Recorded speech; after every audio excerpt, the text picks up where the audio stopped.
Good morning, everyone. This is the office hour for OSU PDC-PRO Fall 2023. This is call number 5, and the next lesson due is assignment 5 on December 4th. And then you have a break until, I believe it's January 8th. Pardon me. So you're almost there. Okay, so the next upcoming assignment is chat. Is going to be the water survey, watershed map, and site water flow. So I've opened up the call a little bit different time today. So I will just be here waiting until people show up. And in the meantime, we can go through some questions that have been asked in the past. For the most part, okay. I'm going to pull this up as a share screen.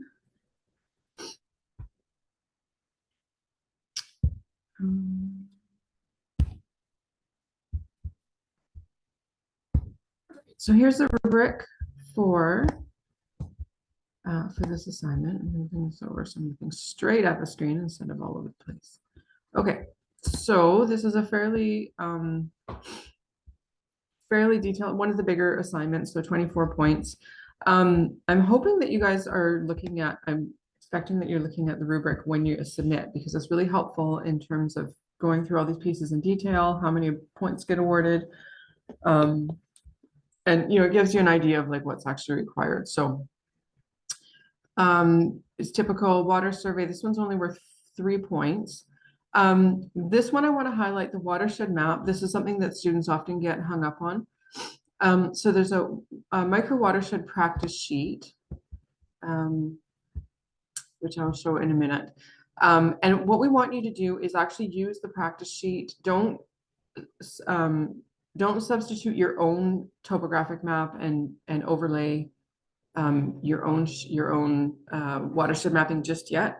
So the point of the practice sheet is that we can see that you're highlighting like the high points, the ridges, valleys, like the ways that the watershed would be outlined, your site design, water flow, all of that on a topographic map that is common to all students, so that we can just look at it and be like, oh, okay, yeah, you got it. Oh, okay, wait, this one's in, this high point's in the wrong place. Oh, you actually highlighted this as a valley and it should be a ridge, or vice versa. So that's only worth 1 point, but it's useful to make sure, just to check in that like, oh, okay, you're actually doing this correctly. So I'll highlight that in the template when I just go through this after the rubric really quickly. And then the watershed maps. So there's a few different sections here. So pinpointing your site within the macro watershed basin. Show the complete macro watershed boundary with the north indicator arrow on the map. So it's fairly straightforward, I think. So we want to be able to see the entire macro watershed, and the terminology of macro and micro is going to be rather subjective depending where you are. Like you could technically be in the Columbia River watershed, but the Columbia River watershed is huge, like enormous. It extends from southern British Columbia all the way down into at least Arizona, I believe. It is massive.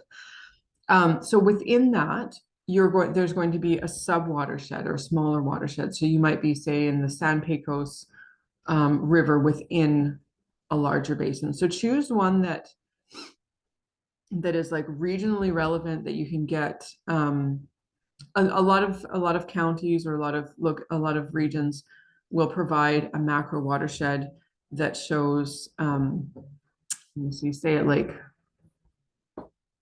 maybe a 500-mile scale would be a bit much, but like in the 100 to 300 mile range. So you can still see where the design site is, like where whatever your town site or your nearest municipality. But basically you're showing the larger regional pattern. And then your micro watershed is going to be the smallest basin that you can select within that. And if you're unclear, or if like my language isn't quite meshing up with what with what Andrew's saying in the tutorials, just think of it as like, you're trying to show like kind of where you are regionally, and then the water dynamics that are going to affect you locally. So your micro watershed is going to be the region that collects water that's going to impact your site. That's not necessarily all going to be draining into your site, but for instance, everything that like drains into a creek that runs through your site or runs directly past it and could overflow onto something like that. So take a look at the examples and get kind of an idea. Feel free to reach out because it is subjective, and we can sometimes, like even between the instructors, we've sort of hashed things out a little bit of like, well, I would see it, encompassing this area, and somebody else would see it like a little bit smaller or a little bit larger. So if you're having any troubles isolating those two scales of watershed, let me know, and we can talk through it. So the watershed basin and the watershed boundary are two different things. So the boundary is just it's about as simple as it sounds, I hope. And I think students get hung up on it being like they're missing something, like that it's more complicated than it sounds, and it's not. So the boundary is like your property boundary, right? So like if you could measure it as a perimeter in feet, miles, kilometers, whatever, some sort of length unit, your boundary is an area. So the boundary is the area enclosed within that watershed. So that you're going to measure in something like hectares or acres. So that's the difference between the two, and just delineating which is which, because if you just draw the boundary, then it's not necessarily, it's fairly clear, but it's not necessarily clear that you're understanding the area that is encompassed by that. So we want to see both of those. And then the water flow patterns within your micro watershed basin are going to be showing how the water impacts your site directly within that watershed.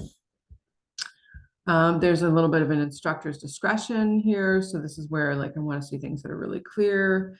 If you added any like additional information or made like, if there's an inset. So that's, I think I generally award instructor's discretion points unless it's like, it's subjective, but I generally do award instructor's discretion points, pardon me.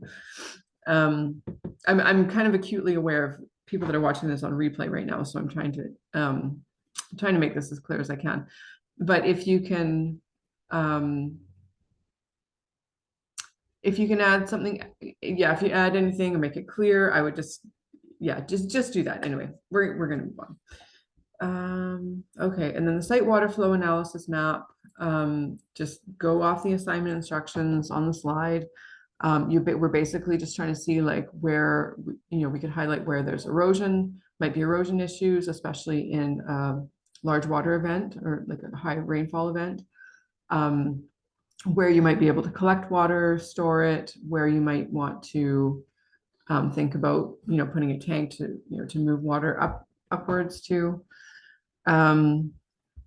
This is the site water flow analysis chart, can be really simple. It might just be 1 or 2 lines on the chart. So that's just calculating how much water flow you have across your site. The SWOT analysis. And then that's going to be it. Okay, so let's go take a look. I'm going to stop the screen share. And let's see.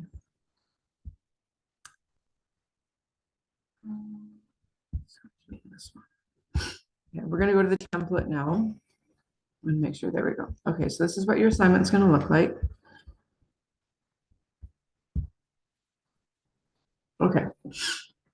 So drinking water source, for many of you, this may be municipal, it's the city water.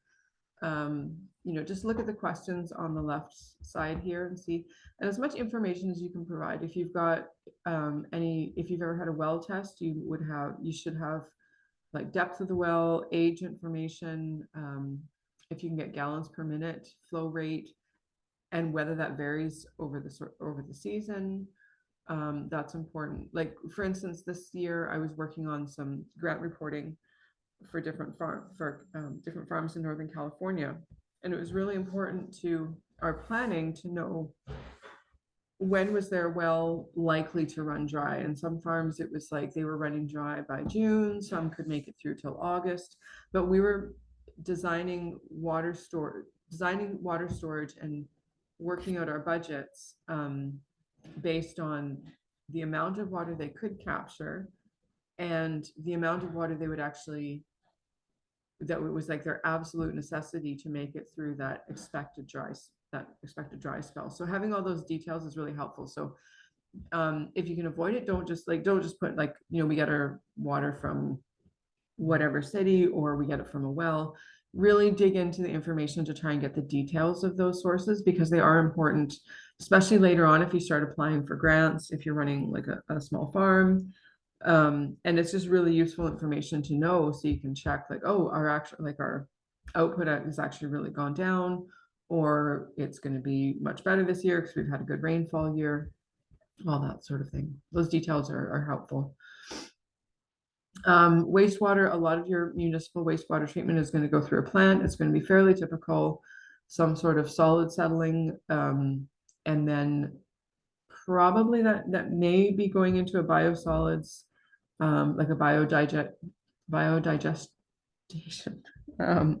digestion process. So they're breaking it down with bacteria. Sometimes those biosolids are sold or given to agricultural enterprises to use as a quote unquote compost, but as a fertilizer source. And then, the wastewater might be UV treated, might be, chlorinated, whatever, and then often it's discharged back into a main water source. So any of those details are helpful. Similarly for a septic system, how old is it? How large is the leach field? Because that's important for when you're planting. You don't want to be planting anything that's deep rooted. Certainly not trees over a leach field, because they can get into the pipes and actually crack the pipes open. So knowing the last time it was cleaned out, and then some photos just that support that. Personalized photos are always nice and helpful. Like if you've got a leach field, if there's any localized problems with like wastewater treatment or with drinking water, those are helpful. So, okay. Record rainfall, usually a 24-hour rainfall event record is fairly easy to find. If you're having trouble, let me know. Yearly average rainfall, similarly, you may have trouble finding like 100-year event. Go as far as you can, get like the biggest numbers or the most extreme events that you can, so you have an understanding of like what is the maximum that has happened in your area that you would theoretically want to plan for. So that might be a 100-year event. If you can get like a 200-year event, which is unlikely, but usually there's something or some indication of a 100-year, at least in your region. Like for us, it might be something that, and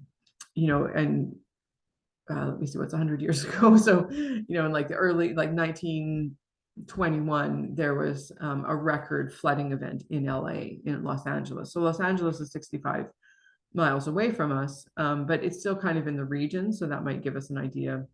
There was also large flooding events with the rainfall after the fires several years ago. So from Montecito, that's about 40 miles north of us. So similarly, like just kind of working out the patterns of what those extremes might be. And here's where you can put, start to link those things together. So impact of major precipitation events.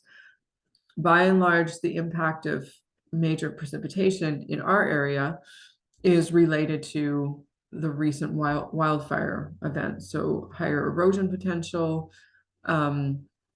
more likely to have debris and mud flows, more road damage, like the 101 freeway was taken out a couple of years ago by that mudslide in Montecito. So things like that. So try to tie them together to other factors.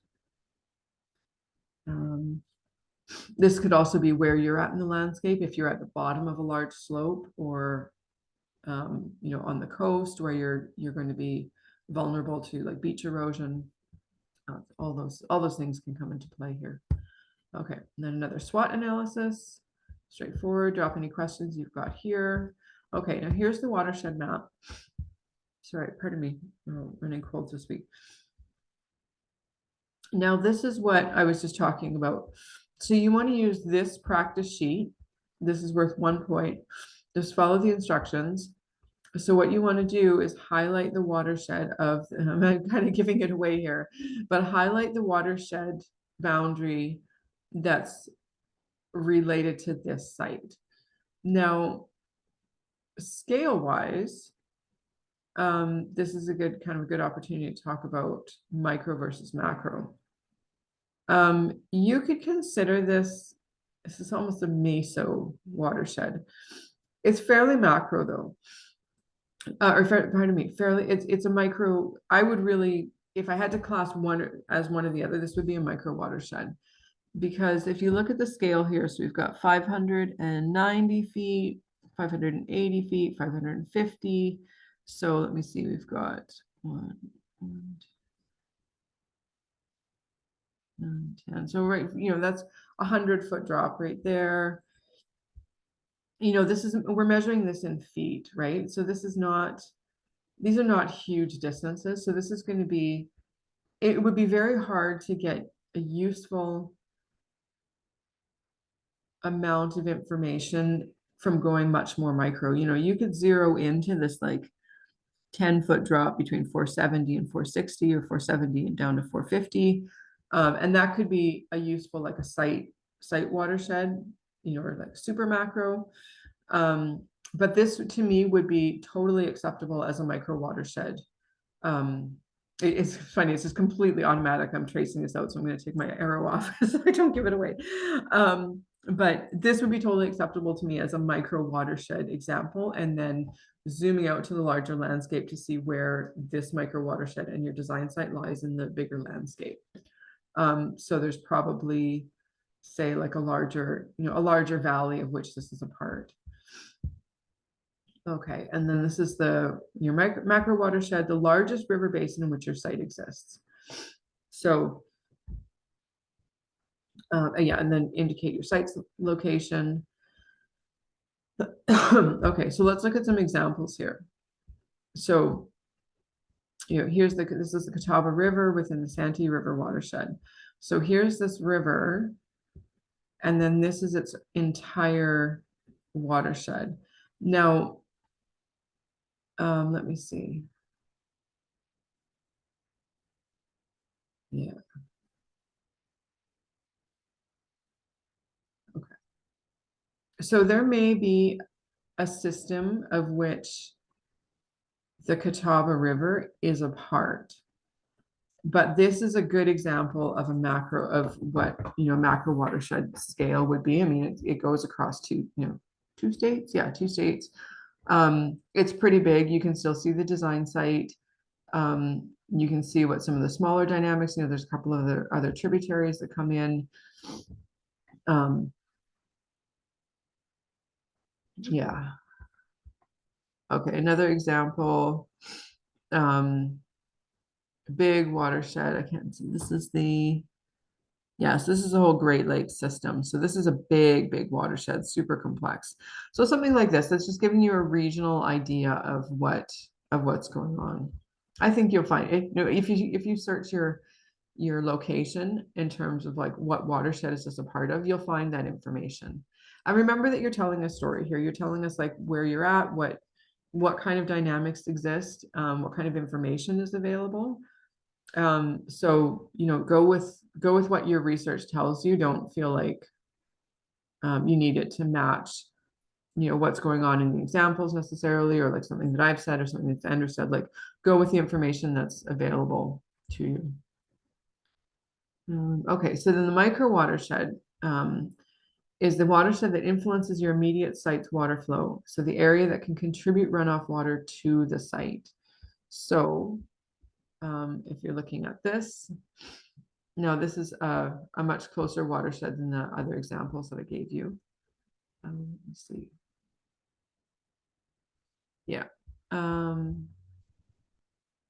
So you can, there you go. See, you might want to add another page and show your watershed at multiple scales. So if you've gotten a little bit confused and be like, wait a minute, this is such a small thing. Now look at what's going on here. This design site is basically at the bottom of this ridge. So this is like a ridge or a high point. This is a high point right here. And so it's getting water influence from here. It's not really getting it from anywhere else, right? So this would be, you know, what is reasonably highlighted as that, as that water flow. Oh, pardon me. Off-site area influencing watershed. Oh, okay, I had that wrong. It's funny how many times you can look at this. Okay, so their watershed boundary is not indicated here. This is their design site boundary. These are their high points. Yeah, okay.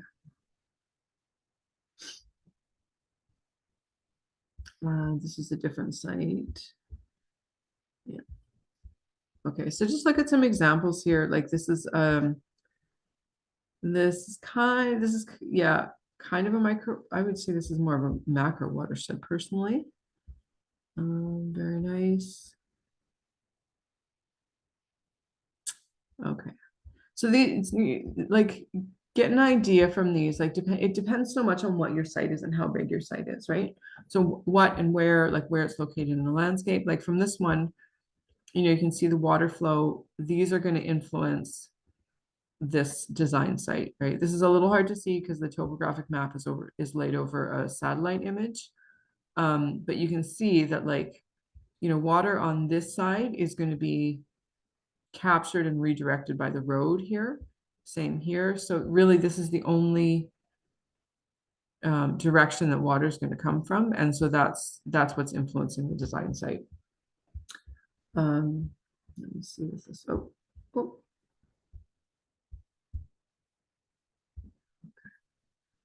Same here. Let's see. This is the property boundary. This is where water is going off the site. Okay. So I hope that makes sense as you go through, you know, go through the tutorials, get an idea.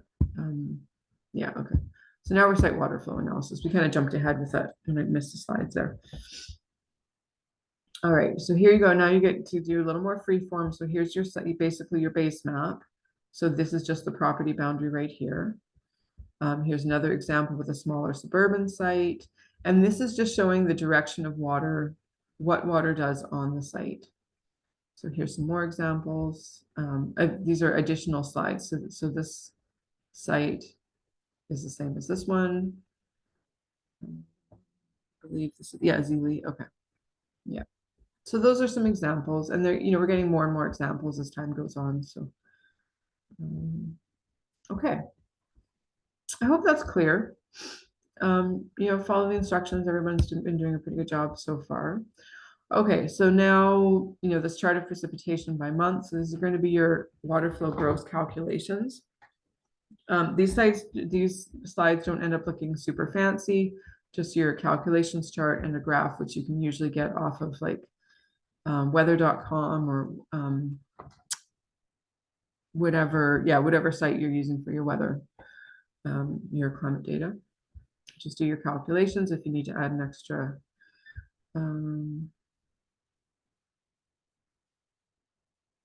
Actually, no, yeah, you'll just be using the straight area of the site. Sorry, I'm skipping ahead.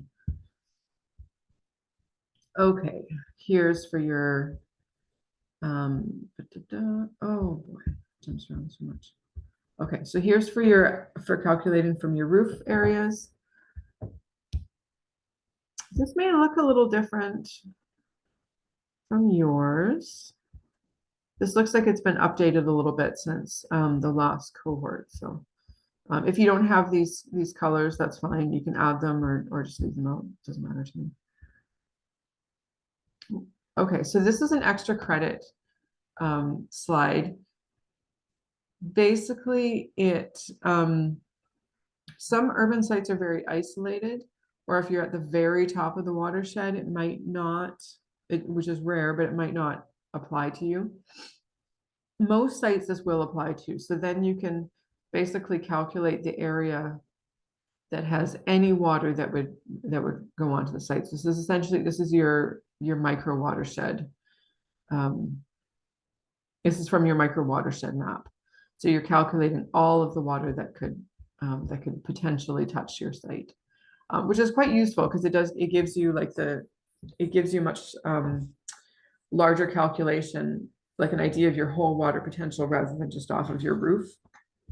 For instance, like if you go back here, this is just from roof areas, impermeable surfaces. This helps you calculate your entire potential water capture, which is important because soil is an extremely effective way of storing water. So, okay, another SWOT analysis, and then you're done. Okay, so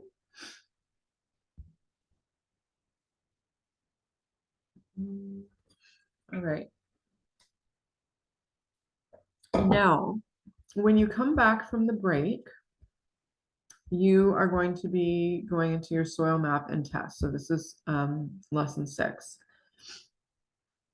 If you are able to, especially, we have an extended break because of the holidays, it is really useful if you can get these soil tests started, even done, well ahead of when you think, like, don't do it the week before you're planning to submit the assignment, because a lot of times the jar test will settle out. So you're going to be taking 3 soil samples from different spots in your yard and telling me like why you chose those sites, and then just doing some really simple like hand tests on the soil to get an idea of like what the texture is, what the composition is.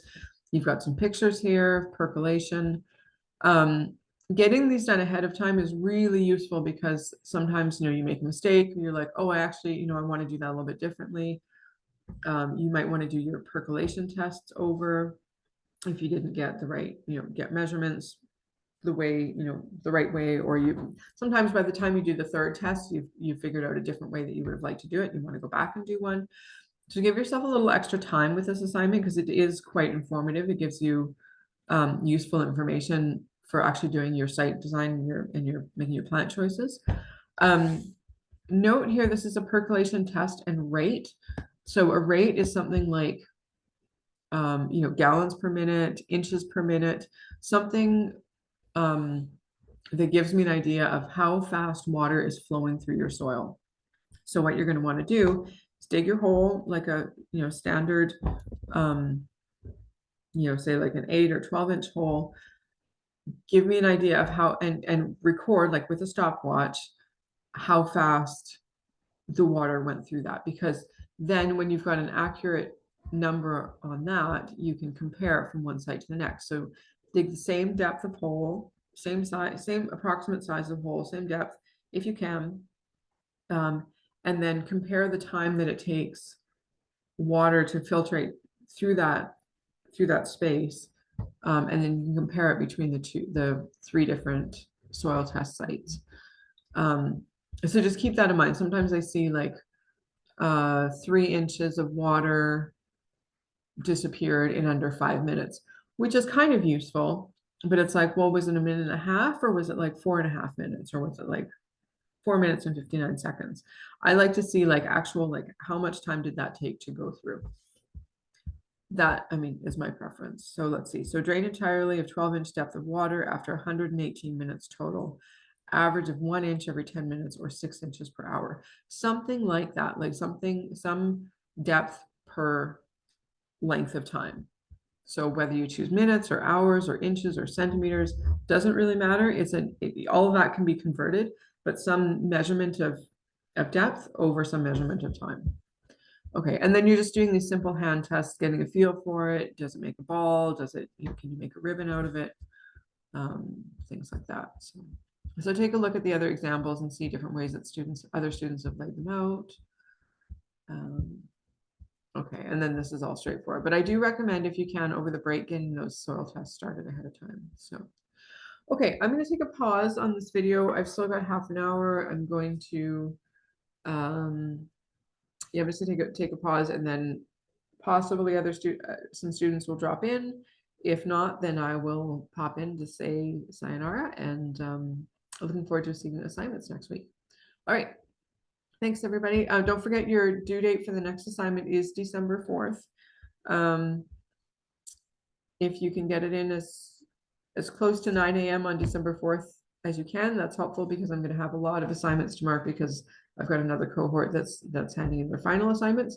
So if you can get it in as close to 9 a.m. on Monday as you can, that's super helpful. All right, we'll see everybody possibly in a few minutes.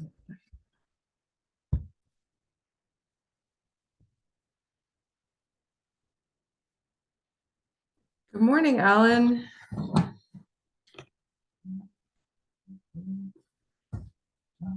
Hi, Susan. Hi, how are you? I'm okay. Is it just me today? It's just you today. Yeah, it's fine. The timing is a little funky because I had to make an appointment.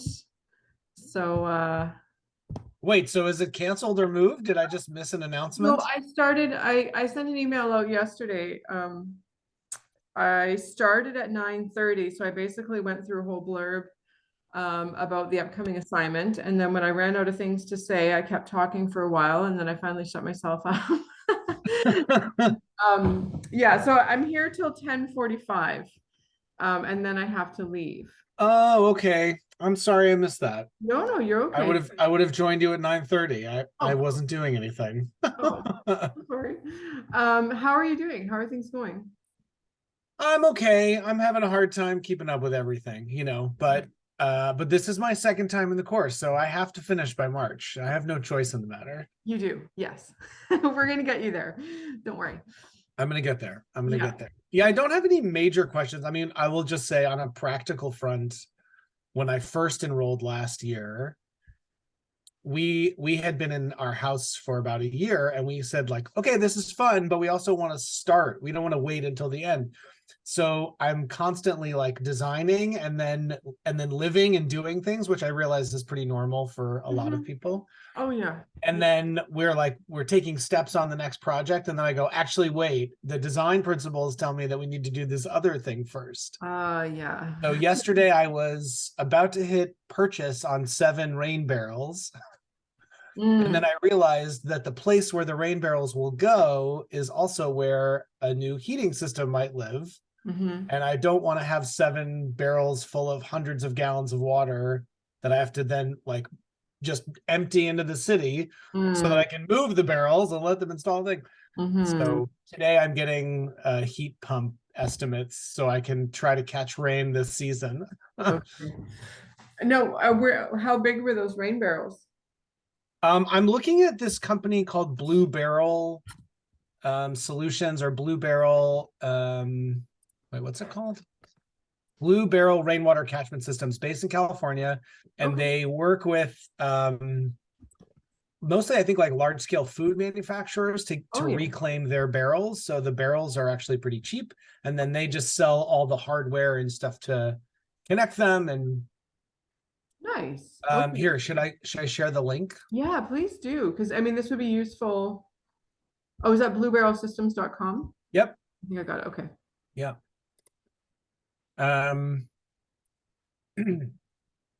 Nice. Yeah, so I was pretty excited about it because it started to rain. The season is here. I'm like, okay, after last year, I want to catch as much as I can. Sure. But we'll see. Cool. Okay. That I'm gonna might be a slight chat and then I've got it for I'm gonna add another one here.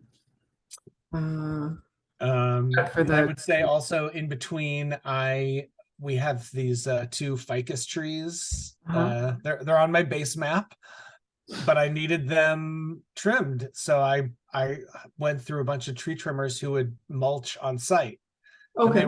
And they said like, no, we'll just take it away for you. And I said, no, I want all that biomass. And they're like, bio what? And I said, look, I just need the mulch. Yeah.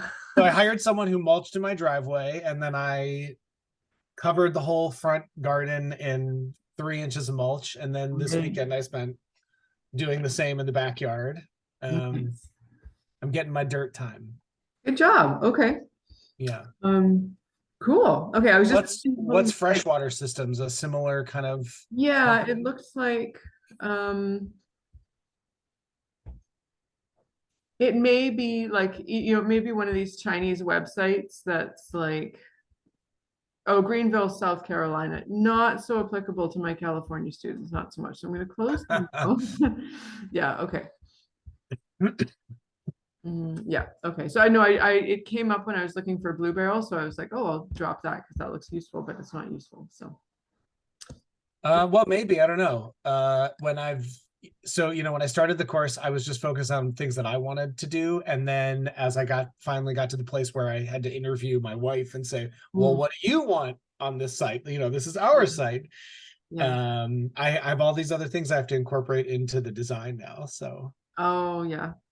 but no, in a good way, Okay. like it's a Okay. good challenge. It's a good Good. challenge. So what did she bring into the mix? Well, she really wants play space in the backyard, which I was like, no, growing space. Growing is what matters. And she reminded me that like part of the outdoor living space is not just to produce, but also to live. And we have kids and we want play space. And I'm trying to think of how to kind of leave spaces that are explicitly for play and even try to find ways to incorporate them. So for example, on our garage, we're talking about putting a climbing wall on the wall of the garage that Yep. it's just a wall, it doesn't do anything and it doesn't get any sun and it doesn't do anything.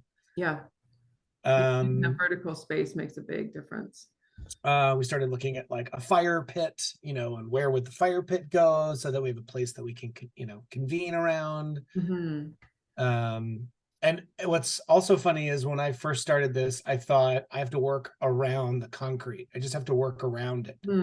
And now I'm trying to see opportunities where I can just rip it out or pretend like it's not there. Just put a raised bed over the concrete and pretend like there is no concrete.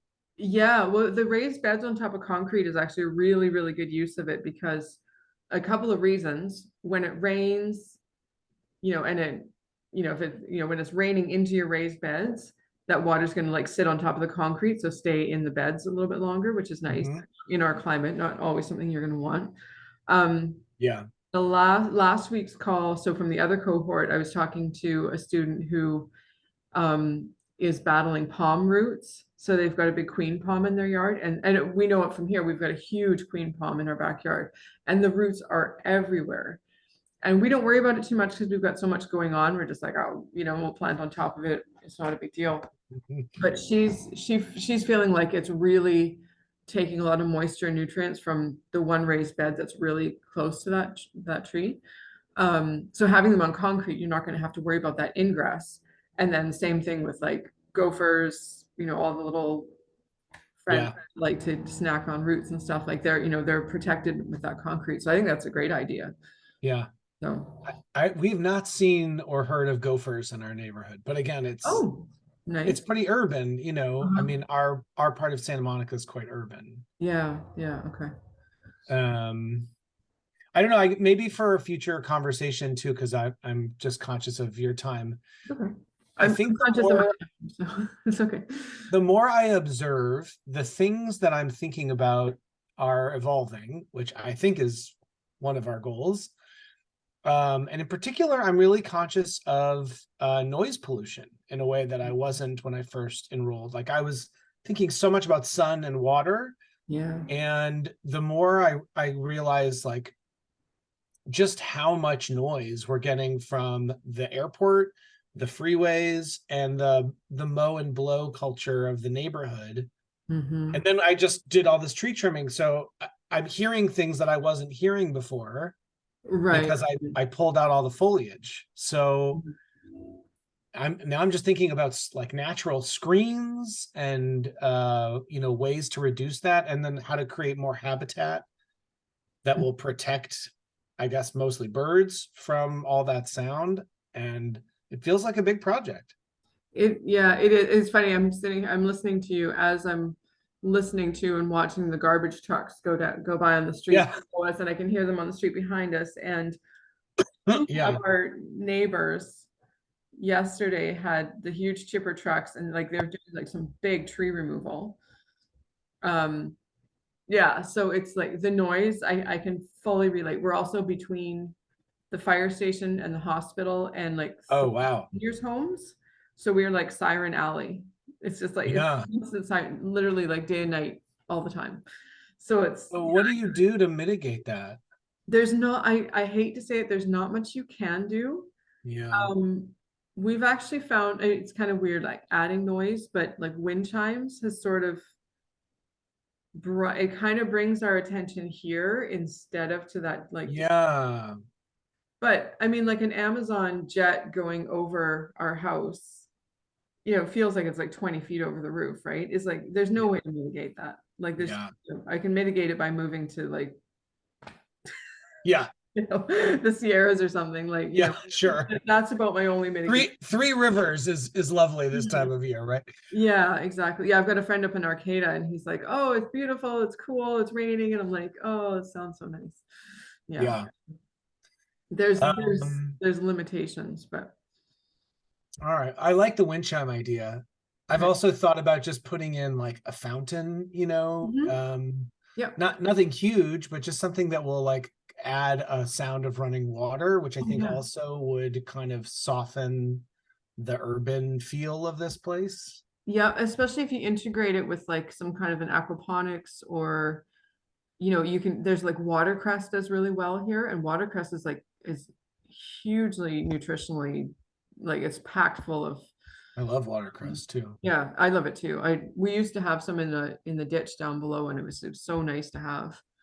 Um, yeah, so you can use that as that integration of like, oh, pleasure and production. Yeah, yeah, yeah. And That's interesting.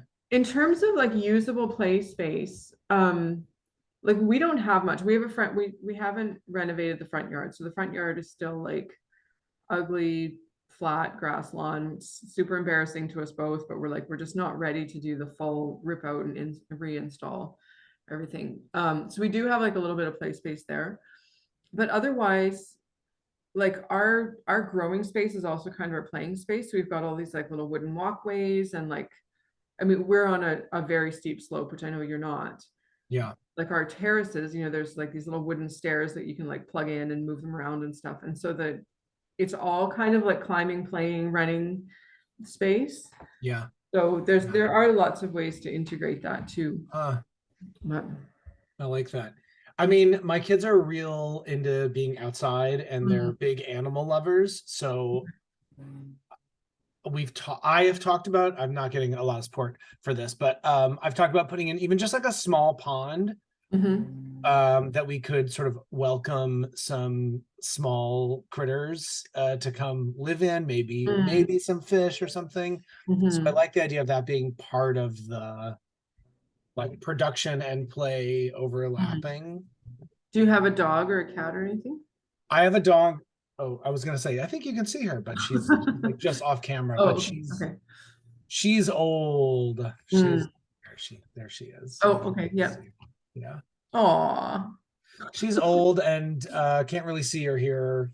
I know we've always wanted chickens. We've never had chickens because she used to be this very feisty animal, and we just knew she'd kill them. I mean, there was no question. And now I don't think she could find them.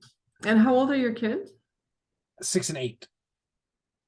Okay, so I find chickens really noisy for like, for a suburban lot. I know everybody's crazy about them and like, yeah, the eggs are nice and everything. But quail might be worth something to look into, and your kids are old enough. Like our daughter's 5, and we started getting quail when she was, I think, 2. And even at that age, she didn't squish any. There were some close calls, but she was able to hold, like the little tiny chicks. The only thing with them is they have no maternal instincts whatsoever, so they can't like set their own eggs. They won't like they'll make eggs like crazy, but they'll just abandon them in the cage. And so if you want to actually raise quail babies, you've got to get the incubator and that whole setup. But they are fun, and they make kind of like the males make kind of this little like chortling call. Now, if they have access to daylight, it's at like 4:30 in the morning in the summer. So we used to just like usher all the males into like what is that, an airline kennel, and stick it in the garage, and then we pull it out at 9 o'clock in the morning. They'd be like, whoa, blah, blah, blah, blah. Noises like, yeah, at least it wasn't at 4 o'clock in the morning. But those are another option for like a small urban site. Ducks or muscovies, you're kind of dedicating more space. Like we're struggling. We've got almost 30 right now on a ducks. Yeah, it's kind of too much. It's crazy. So next year we're going to do like a non-production year. just live off the meat that we've got in the freezer. We might end up buying like a quarter of a cow or something if we need to, but Wow. yeah. So, but yeah, there's options. Pigeons are nice too. And the cool thing about pigeons is you can let them go during the day and they'll like go out and forage for themselves. And then you've got this like flock that like circles the neighborhood and then comes home to roost at your house. And those are kind of fun.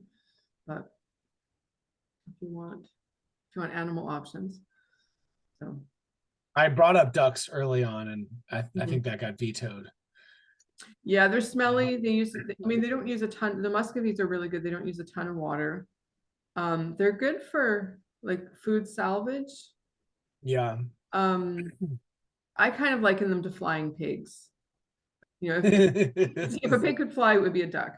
Like these muscovies, and they're really cool. They have really cool personalities, but they do smell and they're kind of a land management thing. So if you're Yeah. willing to keep them on a lot of like wood chips, like rotating through, then they're great for building a compost. But I think they're kind of a commitment. I don't know. Some people, Yeah. yeah. We So just have such a small lot, yeah. and I can often, in fact, like, I don't know if you can see, like, that's my neighbor's porch through the Oh, window. I don't know if you can see oh, it, but like that, we yeah, live very close. yeah, yeah, So that's the thing that makes me, even about chickens, it makes me nervous, you know? yeah. Yeah, so then it's good if you want to start with something small, or find somewhere like, if your kids need an animal, like a farm visit or something. Oh, they want, like, turtles and snakes, and Oh yeah. yeah. We actually we caught in the backyard a little fence lizard, Oh a yeah. western fence lizard, and Uh-huh. like tried to get it to feed, and then we created a little habitat in the garden and we released it in the garden, and we have not seen it since. So my guess is it found a better place to be. But for a moment we got really excited that it was working, everything's working. Yeah, yeah, What can you do? yeah, We'll get there. yeah. Work on bird habitat, little bird trees. We find sorghum is really attractive to Oh like the goldfinches, the little gold, the sorghum and um sunflowers. They love yeah. picking the little, and like the native sunflower that has like a whole bunch of little, it's more like a bush of little flowers. They love hanging out and just like swinging on those branches, and chicory attracts a lot of birds. So, I planted bush sunflower, which is mhm. like a SoCal native. Yep. But I planted it, like, I'm waiting for it to, come up in the Oh yeah. spring. Yeah. And what's funny is we actually have a wild sorghum in the backyard that just, like, a volunteer that came Oh, out of nowhere. nice. And even though I've been trimming the backyard, I left that because I thought, okay, this is like really thriving here. I don't know what it's doing, but I'm interested. Yeah. Um, yeah, I don't know. The backyard is the biggest mystery to me because it's the most kind of like blank space, even though there's a lot there already. Yeah. Okay. Huh. It's all through this wall. So that's the Right. direction I'm pointing.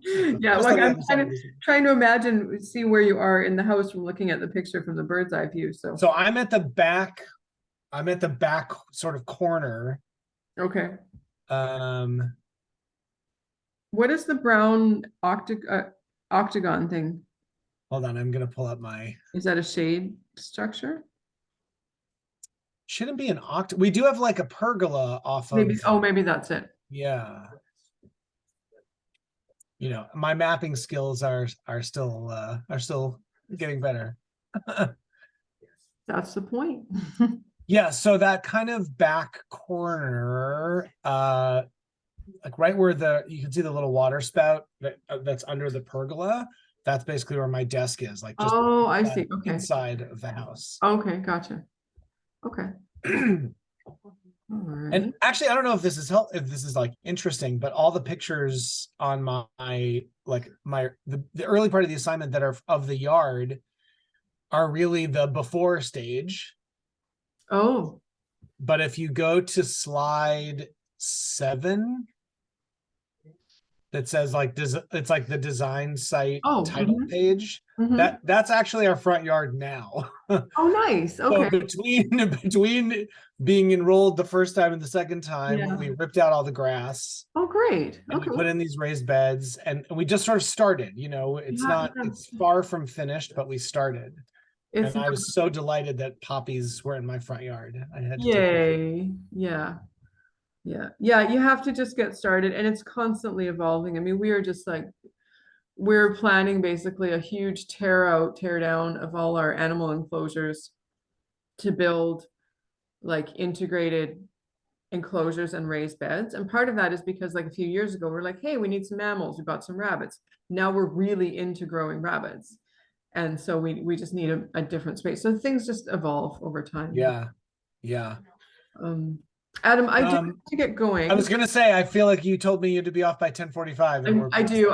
She's okay if I'm late, if I'm a few minutes late, but I should get rolling. Thank you so much for coming in. It's good. It's great to see your face. You too. I'll see you in a couple weeks. Okay, and you guys do have a fairly extended break, and like until January 8th. Now I know it's over the holidays, but that's a great time to catch up if you can. That's my plan. You're doing really nice work here, so I want to see. Thank you. Okay. I'm a little bit of a perfectionist, so I also, even just looking at other people's assignments, I realize like I could do this faster. Yeah. But I can't do it faster. Like I can't do that. Do it so you're happy with it. So that's good. That's fine. Thanks, Susan. Appreciate everything. Okay. We have a great week, right? Like it's Tuesday. Okay. Yeah. All right. Well, have a great week. Have a great day. You too. Bye. Take care. Bye.